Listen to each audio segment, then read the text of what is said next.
It's beginning to look a lot like Christmas everywhere you go.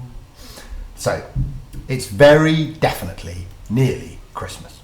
We're slap bang in the middle of Advent, and the trees and the decorations are up across the whole country. Now, as you get older, it's pretty common to whinge and moan about how festive things appear to be arriving in the shops earlier and earlier each year. Well, I saw mince pies in the shops in September. Stuff like that. I think, in part, that's because as you get older, you forget the sheer, unbeatable excitement of Christmas. As a grown-up, Christmas can become a bit of a slog. When Christmas involves responsibility, it gets harder. Responsibilities like who you're going to visit. Have you got all the presents? Have you ordered the turkey? How many people have you got staying? All these things gradually suck the joy out of the festive season in fairly short order. It is important, though, that grown-ups try and remember the joy of Christmas. To remember what it was like as a child to be unable to get to sleep on Christmas Eve because you are full of hope and excitement. That's something that all grown-ups should try and recall. That's something that helps me to remember that joy is my tradition on Christmas Eve. I tend to spend the day preparing the big Christmas feast that my family will be eating the next day and doing a last-minute present dash, or four, for the things that I've forgotten. That evening, though, I always do the same thing. I sit down and I watch my favourite Christmas film. Seemingly, there have always been Christmas movies. For as long as I can remember, there have been arguments about which is the best Christmas film. There are even arguments about what constitutes a Christmas film. Now, I certainly have a favourite, and I even have a top 3. However, I started to wonder about which Christmas movies might be in Prior Park's top 3. Now, we have 3 college values, as you'll know: courage, generosity, and curiosity. And having reflected upon these 3 values, I think that there are several films which go a long way to showing examples of all 3, but only one Christmas movie which embodies all of them. That one is, of course, the ultimate Christmas movie, and, coincidentally, the one which I watch every single Christmas Eve. But I'll save that reveal to the end. Curiosity is often described as childlike. Any parent will recognise that there's a period when your children will ask you literally hundreds of questions. They will quiz you on everything. Why is the sky blue? Why does it rain? What's grass? How do trains work? It goes on and on and on. Typically, most parents aren't able to answer all these sorts of questions. Instead, they'll resort to because it is and hope that the questions stop and that you have just 30 seconds in your day where you don't have to endure the Spanish Inquisition conducted by a toddler. It can be incredibly annoying. Here's the thing though, when that questioning stops, it's a sign of acceptance by children. They haven't necessarily given up on acquiring new knowledge, but they've given up on viewing their parents as the fount of all of that knowledge. They start to look elsewhere for information, knowledge. It is the job of good schools to continue to encourage that curiosity, which we certainly try and do here at Prior Park. Now, the Christmas movie with the most questioning and curious character is Elf. That film is 20 years old this year, and it's still charming and joyous. The hero of the movie is Buddy the Elf, and his innocent, childlike questioning and actions underpins the clash of worlds that sits at the very heart of this film. When he sees his teen brother, the 36-year-old drills him with questions. Why is your coat so big? So good news. I saw a dog today. Have you seen a dog? You probably have. How was school? Was it fun? Did you get a lot of homework? Huh? Do you have any friends? Do you have a best friend? Does he have a big coat too? It's hilarious. To see the kind of questions that a child would ask in the mouth of a man in his mid-30s provides a brilliant bit of comedy. That comedy, though, is underpinned by the fact that everyone knows that toddlers are curious, and that if curiosity is a little grating in them, then it'll drive you up the wall if it's coming from an adult. We must, though, try and hold on to a little of that childlike innocence and look to question everything we can and figure out how things work. Other Christmas films aren't necessarily about curiosity, they're just curious.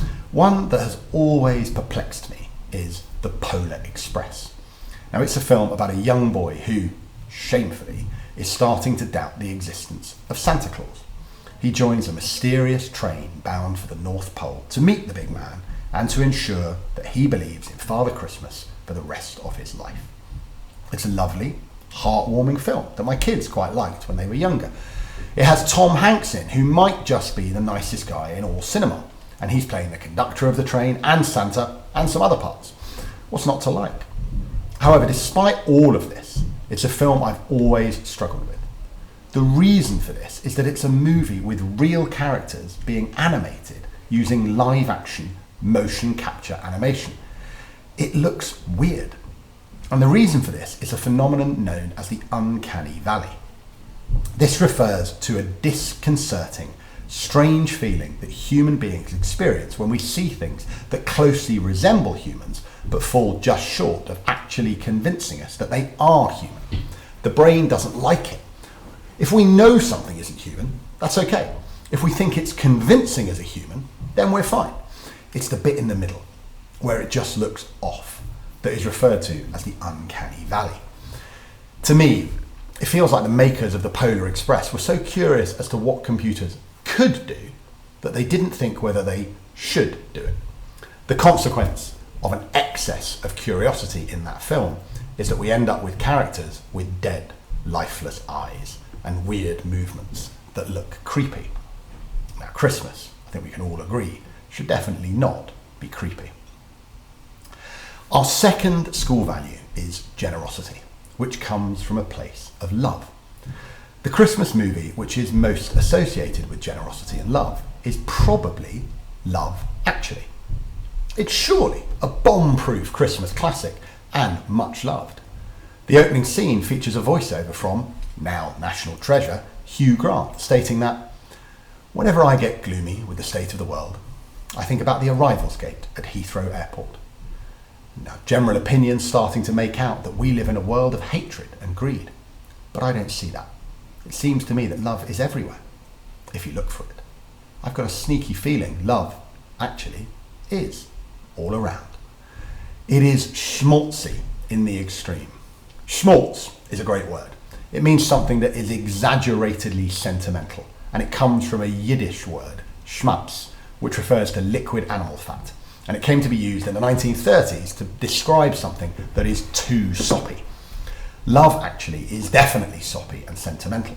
Many of you will have seen the film and will probably enjoy it. It's certainly popular in my house. There may even have been one of my sons who started watching it in mid-November. It isn't, though, a film that stands up to too much examination in 2023. I read a brilliant piece by Hadley Freeman, who writes for The Times, in which she gets fully stuck in to Love Actually. She concludes that it is a creepy film. In 3 of the plot lines at the movie's core, Freeman writes that love is depicted as a powerful man sleazing over a woman who works for him, the tea lady, the secretary, and the cleaning lady who doesn't speak English. The famous scene, which is often parodied, of the guy pretending to be carol singers and giving his best friend's wife a declaration of love through giant handwritten cards, is stalkerish in the extreme. Even weirder is the fact that the chap in that scene is played by Andrew Lincoln, who was 30 years old at the time, and the girl was played by Keira Knightley at the age of 18. Such behaviour is not love, actually, but is actually a massive safeguarding concern. So we've established that Christmas movies shouldn't be creepy. It turns out that Love Actually, this iconic Christmas film, is pretty creepy. A fair few predatory men and off-colour storylines that don't quite work when looked at today. Courage is our final college value. To my mind, there are 2 Christmas films, both of which make my personal top 3, which are all about courage. Weirdly, they're basically the same film. They're both set at Christmas. they both have heroes who have large bust-ups with their families. And the heroes in each film have to fight off professional thieves who are looking to invade their territory. And they both feature wince-inducing scenes when people walk on broken glass. I speak, of course, about Die Hard and Home Alone, which is essentially a remake of Die Hard for children. Both are epic Christmas films and both have staggering levels of violence that mean that neither would probably be made today. Courage is shown in both, as the leads, 33-year-old Bruce Willis in Die Hard and 10-year-old Macaulay Culkin in Home Alone, fight off bad guys. Ruthless European terrorists in Die Hard and bungling burglars in Home Alone. They're both brilliantly quotable movies. I made my family disappear and this is my house. I have to defend it, from Home Alone, with Die Hard providing now I have a machine gun, ho, ho, ho, and yippee-ki-yay, mother, and we'll stop that one there. They're both wonderful films, and if you've not watched them, then you should, except maybe wait until you're in the sixth form to watch Die Hard. What I love about them both is that whilst the heroes show huge amounts of courage in fighting off the baddies alone for much of the film, in the end, they are both saved by someone else. Even the most courageous of us needs a little help sometimes. In the end, though, none of these films are a blend of all three of our school's values. They might stand out as embodying either courage or generosity or curiosity. However, there is only one Christmas movie that embodies all three of these values. It is the greatest Christmas movie of all. Only one film where the main character shows constant curiosity. Are these the shadows of things that will be, or are they the shadows of things that may be only? Where the main character shows generosity and where the film concludes that he became as good a friend, as good a master, and as good a man as the good old city ever had. And it was always said of him that he knew how to keep Christmas well, if any man alive possessed the knowledge. May that truly be said of all of us.